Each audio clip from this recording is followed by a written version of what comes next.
Hello friends नमस्कार welcome back to our mini blog. आज हूँ संडे लेंका बाबू घरे अच्छा आम फर्स्ट टाइम अटेम्प्ट थी आमर घरे गार्डनिंग तो किसी जिनस जाणी भी नु अज्ञात थिलु तो किछिटा गछ आमर नष्ट होता हुए तो ओभर वाटरिंग होगला कि कौन इन्फेक्शन होगी गछ सब एमती मर जाए तो तार मटी को पुणी लेंका बाबू खोलिकी मटी मानू विटामिन डी दौरान आउ से मटीटा पुणी सुखिला जिते बड़े 3-4 दिन सुखेला पुणी से मटी को लेकिन आउ थे रियूज करूँ तो ये डिस्टिल वाटर बोतल रे गोटे मनी प्लांट कर लगे टिके रही जाओ कौन कौन साउंड हो मनी प्लांट लगे तो मुझे कहली एत सारा गमला तो खाली कल ये मनी प्लांट को पूरा खोल देकी माटी सहित से डबारे पूरे दिए बोलिकिना यहाँ बहुत सुंदर देखा मनी प्लांट रो भी 3-4टा भेराइटी अच्छी ना लेंका बाबू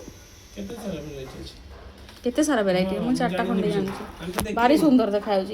तो पूरा जिते बड़े आमर ये बालकनीटा पूरा बढ़िया से गछ फछ लगे डेकोरेट करदेबू आम तापर आपण मान सहित शेयर करी